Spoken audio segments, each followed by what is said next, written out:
Namaskar, a very cordial welcome to one and all. So carrying on to our quest series, आज मैं आपके लिए economy की video लेके आया हूँ।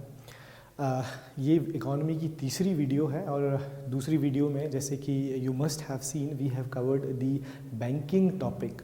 सो in this video we will be covering the remaining topics of the banking topic only, right? So before I start, as you know, we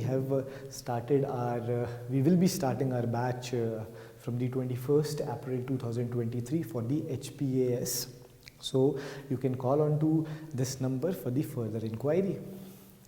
Now let's get started. The first question is, which of the following is not the All India Financial Institution? We have been asked, यहाँ पे हमसे पूछा गया है something about all India financial institution. पूछा गया है कि इनमें से कौन सा बैंक या कौन सी entity financial all India financial institution नहीं है. So answer is IDBI is not the all India financial institution. Okay, explaining this a bit, if we see, as we have discussed in the last video, that you have something like the financial intermediaries.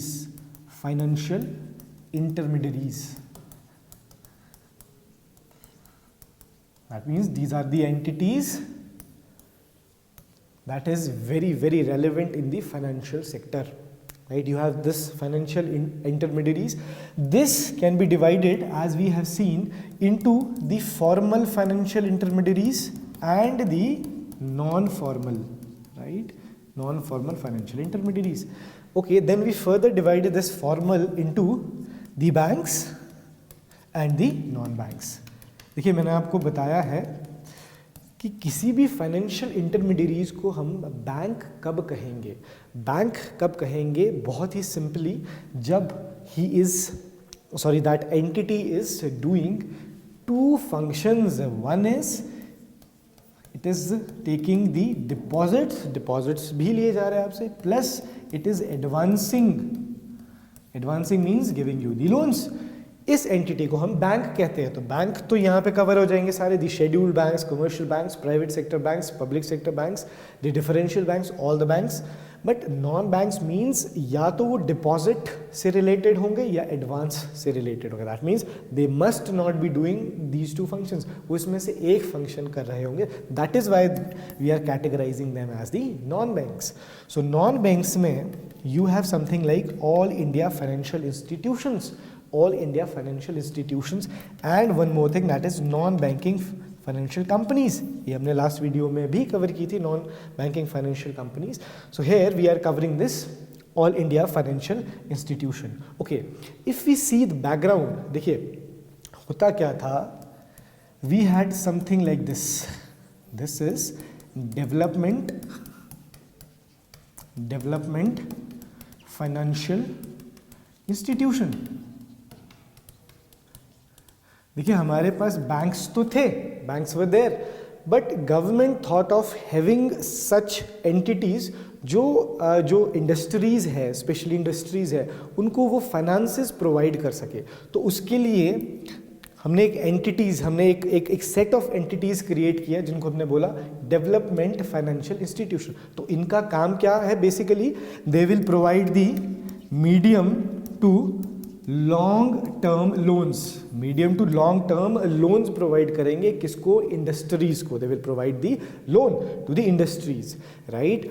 So this was happening. So बहुत सारे ऐसे developmental financial institutions बनाए गए.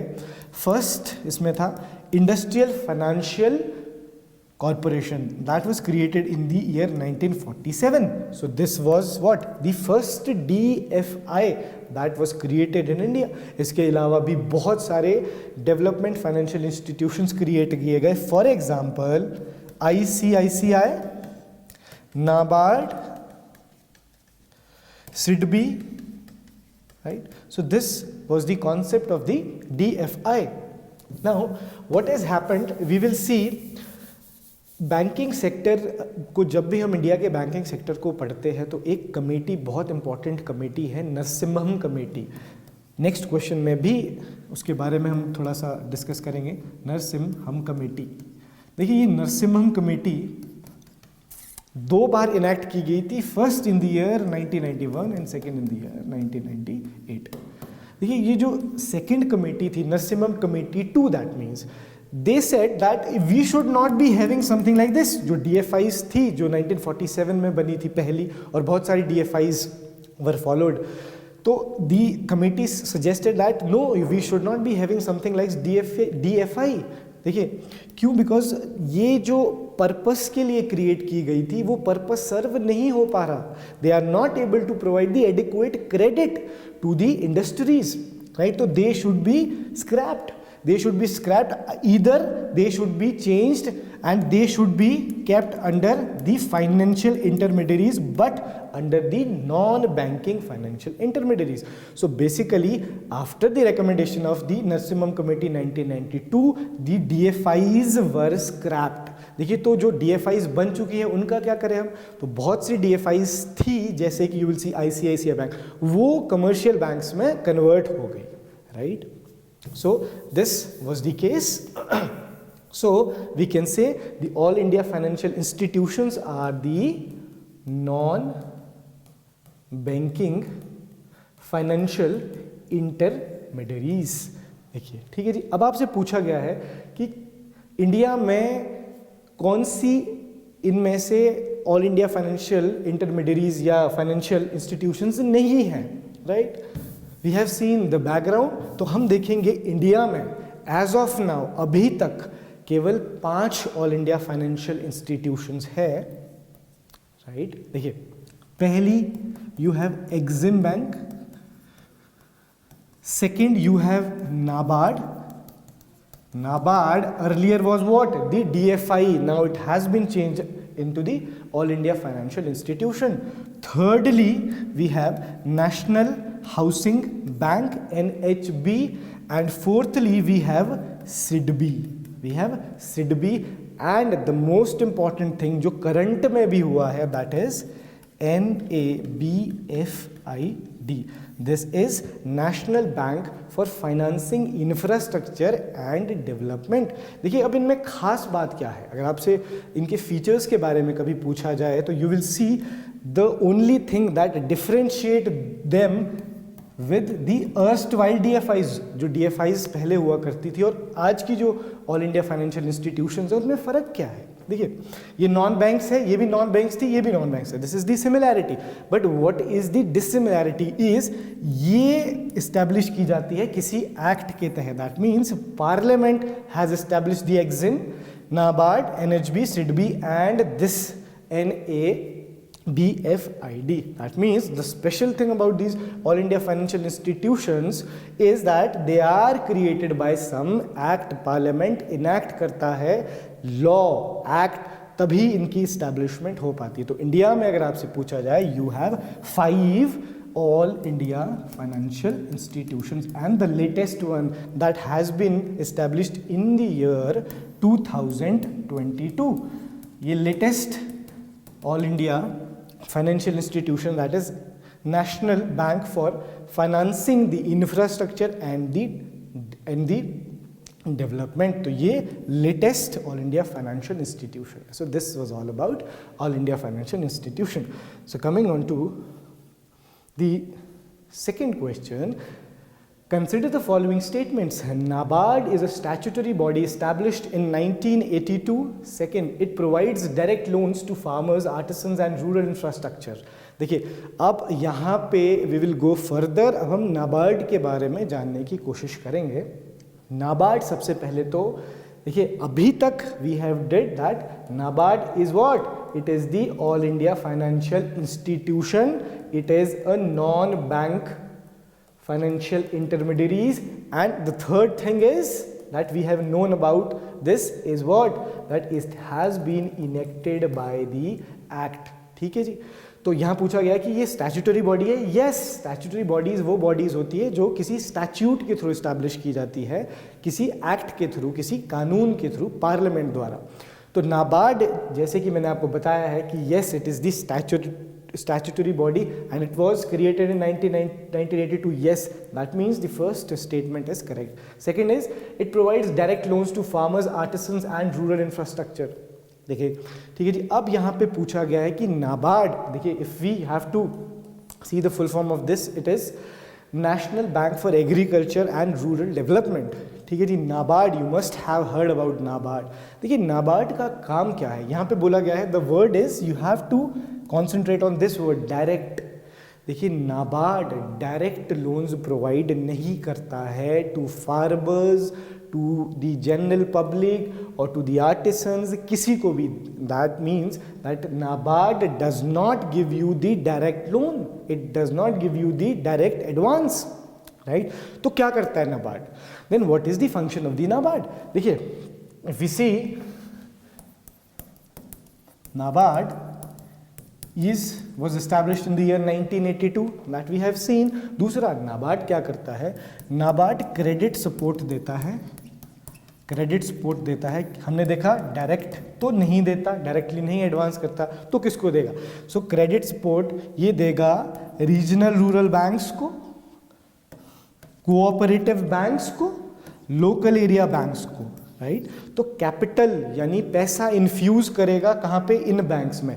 क्यों, क्योंकि ये banks, they are these banks, the regional rural banks, the cooperative banks और local area banks, they are responsible to give the financial support to the farmers, to the artisans, to the rural people, to the small scale industries, to the village industries, to the cottage industries. ठीक है जी, तो नाबार्ड ने पैसा, credit support, credit assistance दी इन banks को, they will provide the direct loans to the farmers.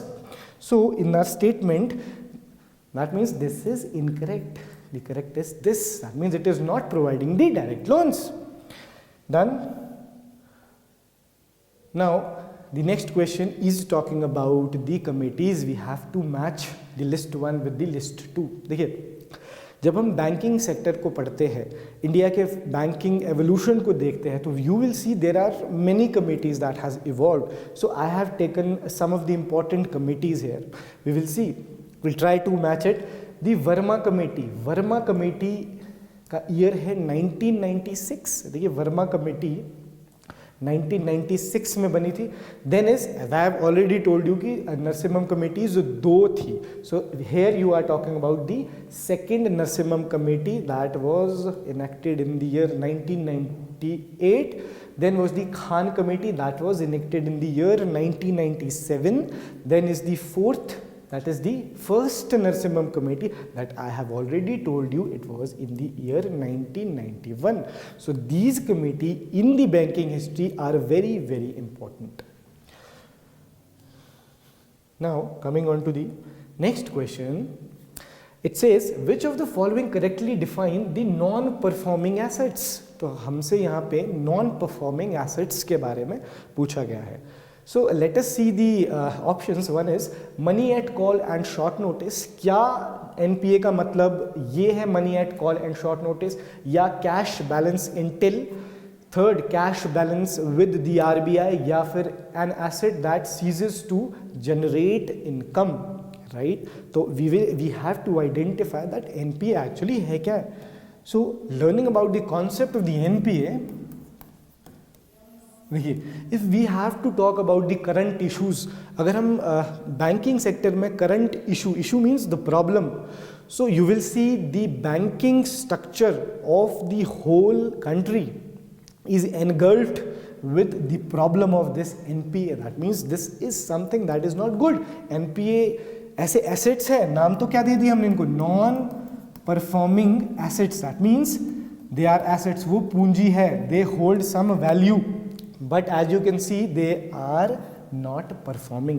So what will be the NPAs? NPAs according to these options will be the assets that ceases to generate income, right? We will try to find the meaning of this।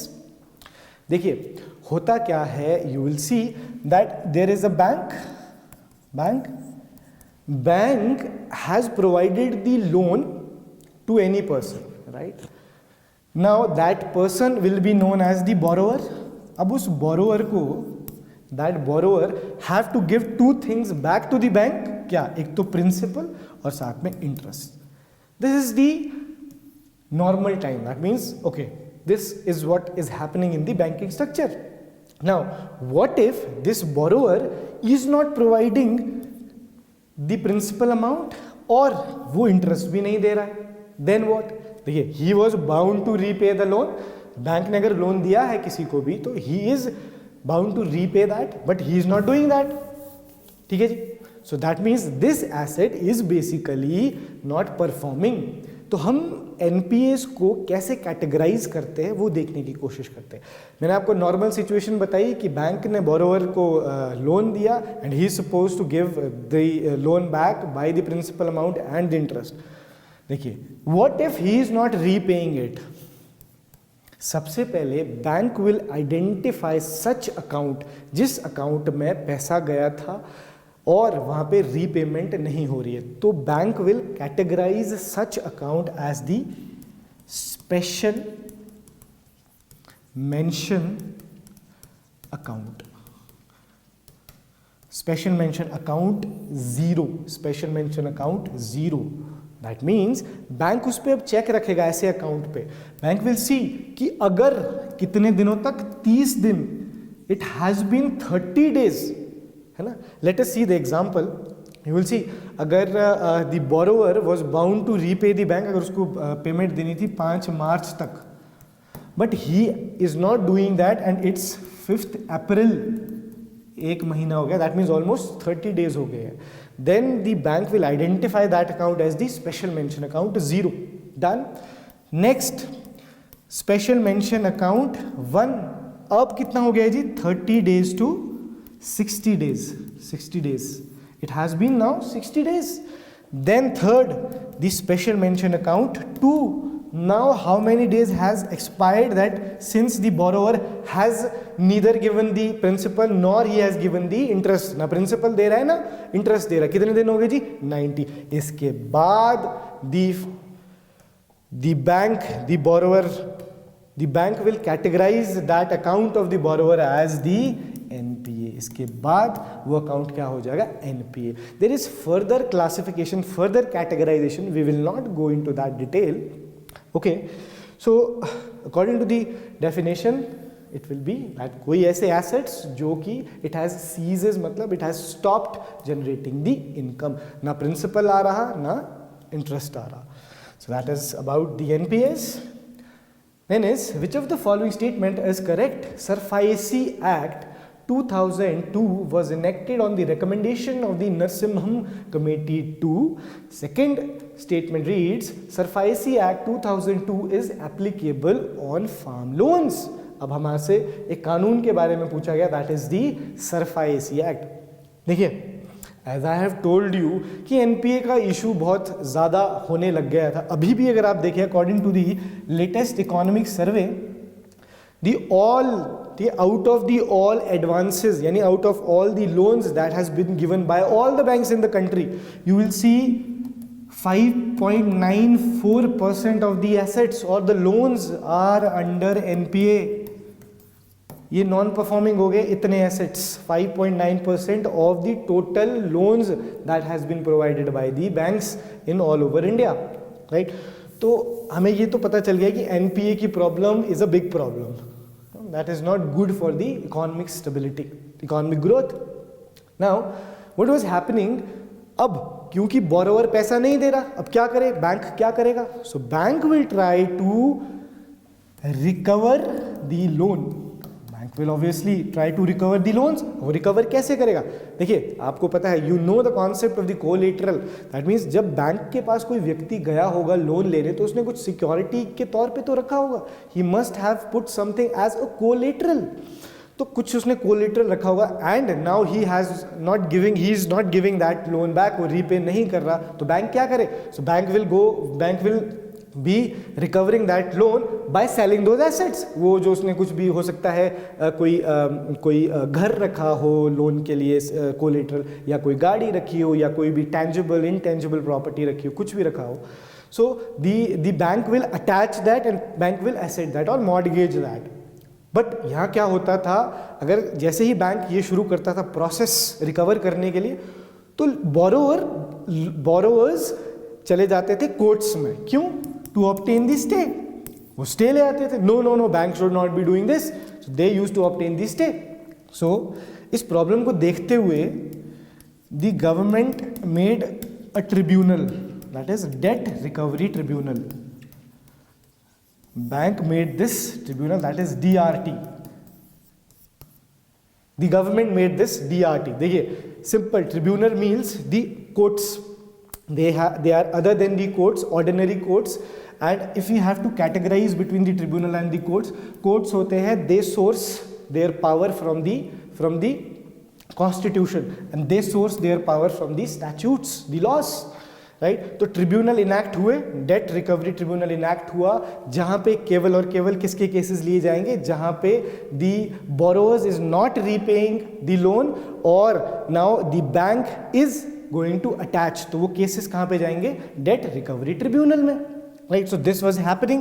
That means if bank is attaching your assets, it is selling your assets, you cannot go to the ordinary courts. So in the year 1993, ये debt recovery tribunals बन गए. Right? So, but what was happening, that tribunal तो हमने बना दिए, but then you will see that we have Narsimhan Committee 2. Narsimhan Committee 2 1998 की said that okay, we have debt recovery tribunal, we have the different या separate adjudicating body जो कि देख रहा है ना, जो कि रिकवरी के केसेस को देख रहा है. Right. But why not we should have a law? तो we should also have a law, हमारे पास लॉ भी होना चाहिए. सो थिंकिंग अबाउट दैट और reacting on to the recommendation of the Narsimhan Committee 2, the government and the parliament basically enacted the SARFAESI Act. So SARFAESI Act stands for Securitization and Reconstruction of the Financial Assets and Enforcement of the Security Issues. Right? So तो अब क्या scenario बन रहा है, जैसे ही recovery करने की कोशिश करेंगे bank, so they have two entities that will help them. One is DRT, date recovery tribunal, plus साथ में you have SARFAESI Act, SARFAESI Act 2002. Right? So coming on to the question, it said that it was enacted on the recommendation of Narsimhan Committee 2. Yes, this is correct. We have discussed it.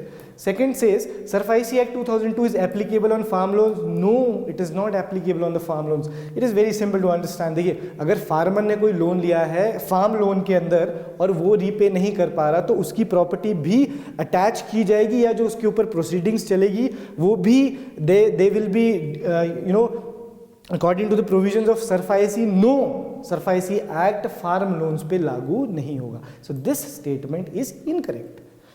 Right? So the only statement that is correct is the first statement. The second question, the next question, with reference to the Insolvency and Bankruptcy Code, consider the following statement. देखिए, अब हम एक और कानून के बारे में जानने की कोशिश करेंगे, that is IBC. So this statement is, the IBC was enacted in 2016. Yes, it was enacted in the year 2016 with the aim to streamline and speed up the resolution process. ठीक है जी, जो रेजोल्यूशन के process है उसको speed up करने के लिए. Yes, right, will justify it. The second statement says the adjudicating authority under IBC is national company law tribunal. देखिए, अब मैं आपको थोड़ा सा इसके बारे में बताना चाहूँगा. हमने अभी तक देखा टिल नाउ कि हमारे पास रिकवरी करने के लिए we have one act that is working, that is SARFAESI Act. यहाँ पे एडजुडिकेटिंग अथॉरिटी, एडजुडिकेटिंग अथॉरिटी का मतलब होता है the authority that is finally going to adjudicate, that means to give the judgement. तो हमने देखा adjudicating authority under SARFAESI is debt recovery tribunal. So this is the case. But देखिए, problem क्या आने लगी, या SARFAESI Act में कुछ लूप होल था, and that loophole was that it did not provided for any arbitration.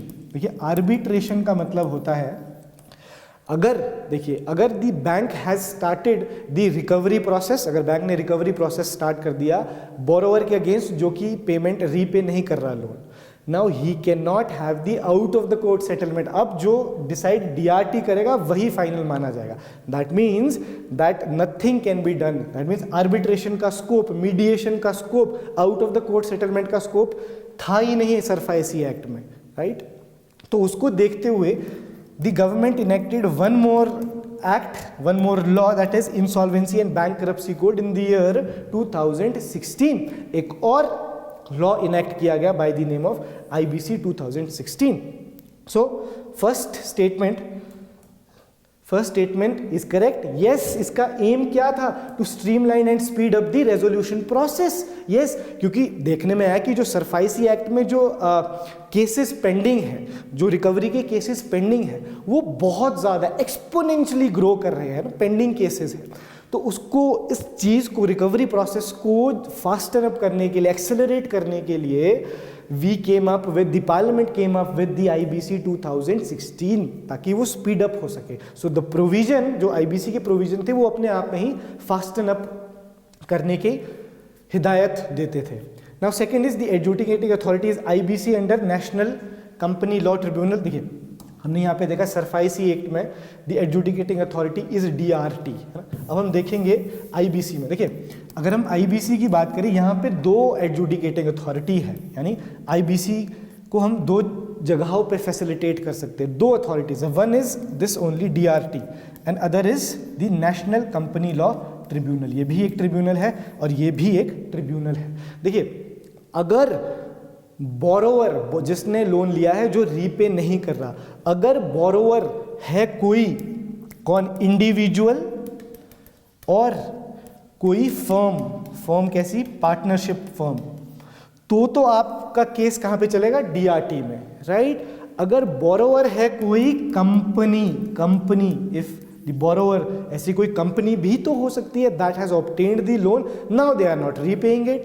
तो अगर वो बोरोवर कंपनी है तो उसके खिलाफ जो पूरा प्रोसेस चलेगा वो चलेगा नेशनल कंपनी लॉ ट्रिब्यूनल में. That means the only authority, adjudicating authority under the IBC is not only NCLT but also date recovery tribunal. So this was it. Now the next question, what is the objective of the Basel III norms? अब हम देखेंगे Basel III norms. We will see the first is develop national strategies for biological diversity. Second, reduce the greenhouse gases emission. Third, transfer technology from developed countries to poor countries to replace chlorofluorocarbon in refrigeration. Fourth, improve banking sector's ability to deal with financial and economic stress and improve risk management.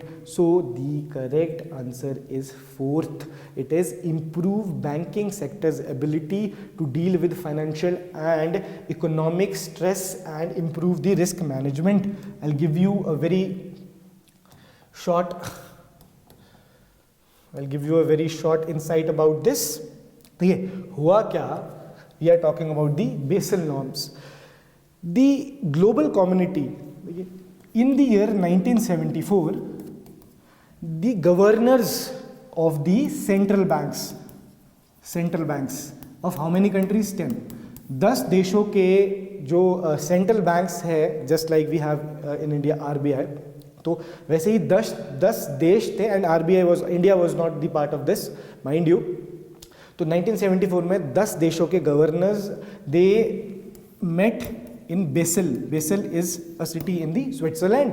वो मिले and they thought that we should have certain supervision, we should have certain norms that will regulate the global community. इसको हमने क्या बोला? Basel committee for the bank supervision. So Basel committee for the bank supervision was enacted.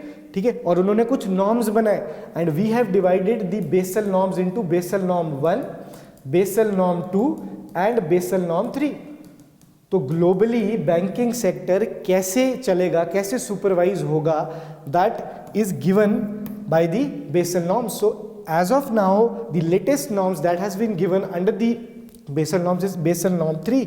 ठीक है जी, जो 2009-2010 से लागू है. तो इंडिया में बेसल नॉर्म्स को लागू करने का काम is with the RBI. So you can say the Basel norms are about the improving banking sector ability to deal with the financial and economic stress and improve risk management. So Basel norms are about this. Now the next is choose the correct option from the following. The headquarters of SEBI is at New Delhi. We are being asked about the headquarters of the SEBI. फिर chairman of SEBI is appointed by the Ministry of Finance. देखिए पहली statement is incorrect because SEBI के headquarters is in Mumbai. SEBI का headquarter Mumbai में है जी. और दूसरा the chairman of SEBI is appointed by ministry of finance. Yes SEBI, जैसे कि हम अभी नेक्स्ट क्वेश्चन में भी देखेंगे थोड़ा सा सेबी के बारे में. बट सेबी मैं आपको बता दूं, सेबी क्या है, एक रेगुलेटरी बॉडी है, रेगुलेटरी बॉडी जो कि 1988 में इनेक्ट हुई थी. अब ये किसको रेगुलेट करती है? हमारे देश में फाइनेंशियल मार्केट है, फाइनेंशियल मार्केट में एक शेयर मार्केट भी होती है. शेयर मार्केट मीन्स ऐसी मार्केट जहाँ पे शेयर की बाइंग एंड सेलिंग होती है, उसको हम शेयर मार्केट कहते हैं. उसको रेगुलेट करने का काम, यानी कैपिटल मार्केट को रेगुलेट करने का काम, शेयर मार्केट को रेगुलेट करने का काम किसका है? सेबी का, जो कि 1988 में इनैक्ट हुई थी. पर इसके बाद उसको स्टैट्यूटरी स्टेटस दिया गया. दैट मीन्स उसको एक पार्लियामेंट्री लॉ के तहत इनैक्ट किया गया. वो कब किया गया? 1992. तो अगर आपसे पूछा जाता है सेबी कब इनैक्ट हुआ था, सेबी कब बना था, तो 1988 में. बट सेबी को एक पार्लियामेंट्री लॉ के थ्रू एक स्टेटस जो मिला था, वो मिला था स्टैट्यूटरी बॉडी का स्टेटस, वो मिला था 1992 में. And yes, the SEBI is working under the parent department that is ministry of finance. तो उसके हेड को भी मिनिस्ट्री ऑफ फाइनेंस ही अपॉइंट करती है. So next is we have to match the following. We have been asked about the bonds. Blue bonds क्या होते हैं, इलेक्टोरल बॉन्ड्स क्या होते हैं, ग्रीन बॉन्ड्स क्या होते हैं और मसाला बॉन्ड्स क्या होते हैं. देखिए ब्लू बॉन्ड्स ऐसे बॉन्ड्स होते हैं that it issued for climate resilient and water marine fisheries. Electoral bonds issued for the political parties. Green bonds are issued for the renewable energy, pollution control के जो projects होते हैं. और masala bonds are issued outside India to borrow money for India.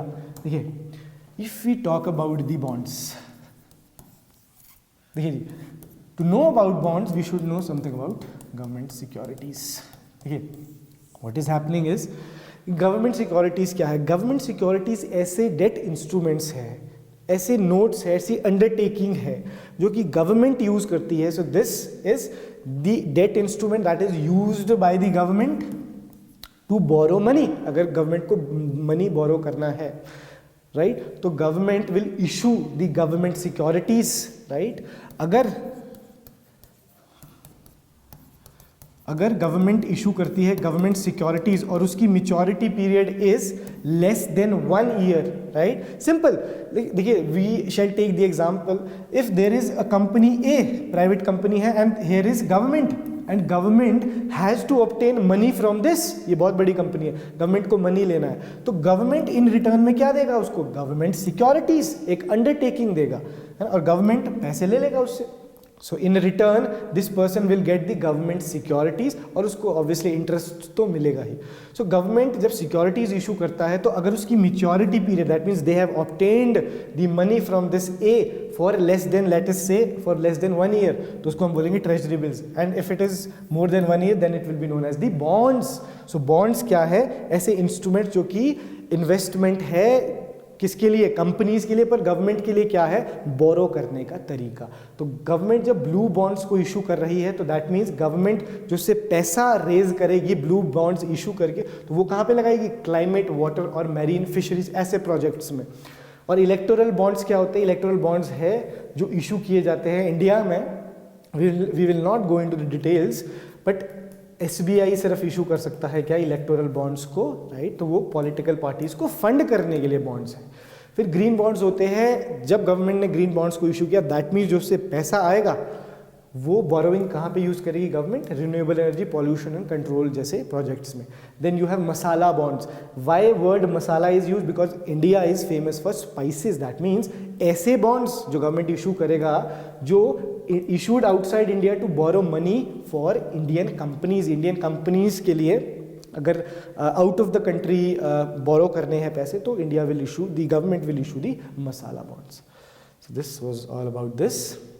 Other is The process to issue shares for the first time is known as the initial public offer and is done in the stock exchange or secondary market, and the Nifty is the index of 30 companies. देखिए थोड़ा सा इसको अगर हम explain करें, you will see we have been talking about the stock market. देखिए I'll put it very simply. अगर कोई कंपनी है and this company A want to issue the shares, they will issue it through this is known as initial public offer. Initial public offer. मैंने कोई नई company बनाई A and I want to issue the share for the first time. The word here is first time. अगर मैंने first time issue करने हैं तो first time मैं issue करूँगा कहाँ पे? This market is known as the primary market. I will issue the shares. कि जब मैं शेयर्स इशू क्यों करूँगा? Because I want to take the money from the market. तो मैं इशू करूँगा शेयर्स को through this mechanism that is known as IPO. This is initial public offer. ये इनिशियल पब्लिक ऑफर तभी यूज होता है जब फर्स्ट टाइम कोई कंपनी इशू कर रही है क्या?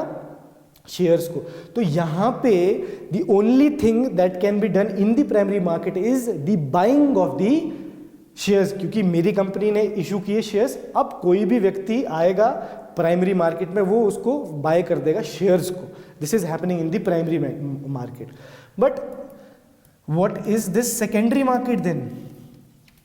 तो मैं जैसे कि मैंने आपको बताया कि प्राइमरी मार्केट में केवल सेलिंग होती है, सॉरी बाइंग होती है किसकी? दी शेयर्स की. पर what if I have bought the shares from here and I know I cannot sell the shares here. I will have to go to the different market and that different market is secondary market. Secondary market में buying भी होगी और selling भी होगी. किसकी? Share की. इस secondary market को हम बोलते हैं what? This is actually known as share market. This is known as stock market. इसको बोलते हैं हम share market और stock market. That means secondary market. So what it says that the process to issue shares for the first time is known as the initial public offer. ये बिल्कुल सही है and it is done in the stock exchange or the secondary market. नहीं, ये कहाँ पे हो रहा है जी? प्राइमरी मार्केट में, राइट? प्राइमरी मार्केट में. क्योंकि initial public offer first time issue करने को बोलते हैं, that can only be done in the primary market. And other is Nifty. Nifty is the index of 30 companies. No, Nifty क्या है? इंडेक्स है कितनी कंपनीज का? 50 कंपनीज का, right? And Sensex is the index of how many? It is the index of 30 companies. देखिए what happens is, you know, we have known about the stock market. हमने देख लिया स्टॉक मार्केट, जिसको हमने क्या बोल दिया जी? और सेकेंडरी मार्केट. और क्या? Share market. ये सब क्या है? जहाँ पे बाइंग एंड सेलिंग हो रही है किसकी? शेयर्स की. Now what will happen here?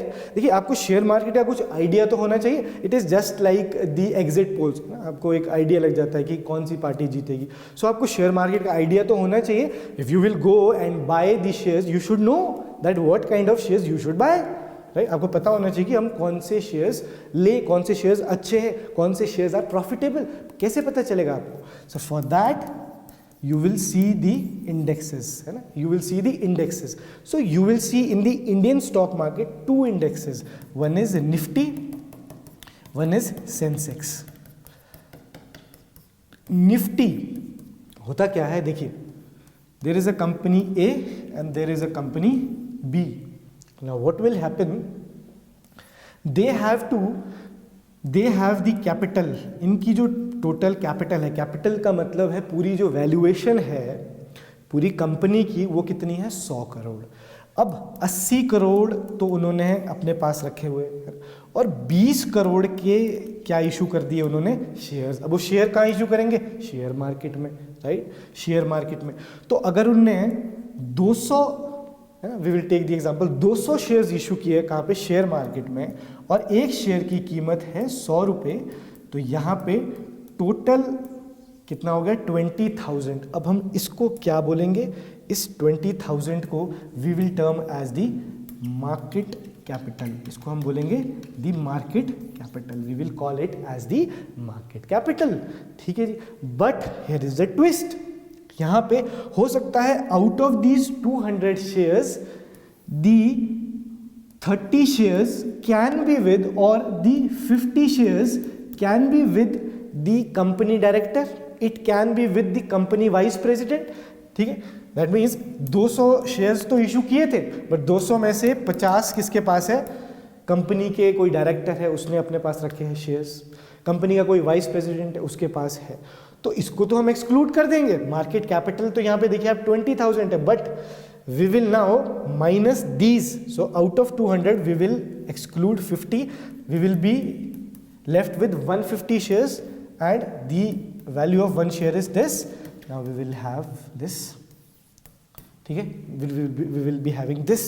So what was the market capital? This, but what is this that we have got? ये क्या कहलाएगा, इसको हम बोलेंगे फ्री फ्लोट मार्केट कैपिटल, इसको हम क्या बोलेंगे, free float market capital, this will be known as free float market capital, right. तो असली वैल्यूएशन, असली कैपिटल कितनी है, इतनी, इतनी नहीं, राइट।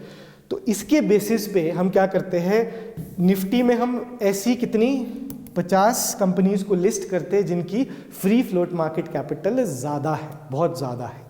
तो अगर इन 50 कंपनीज के शेयर्स बढ़ेंगे, इनकी वैल्यू बढ़ेगी, तो वी विल सी कि निफ्टी इज गोइंग अप। हम देखते हैं न्यूज़ में कि Nifty is going up, that means जो 50 कंपनीज है उनकी कंबाइंडली यानी ऑन एन एवरेज इनकी जो फ्री फ्लोट मार्केट कैपिटल है वो ऊपर जा रही है, शेयर्स अच्छे जा रहे हैं। सो दैट वी, क्योंकि जो आदमी शेयर मार्केट में आएगा उसको एक आइडिया लग जाएगा, that means if Nifty is going up, that means Nifty में जो 50 कंपनीज है उनके शेयर्स आर स्ट्रॉन्ग। सेंसेक्स में उसी तरह वी विल लिस्ट 30 कंपनीज, यहाँ पे 30 कंपनीज को लिस्ट किया जाएगा जिनकी free float market capital is more.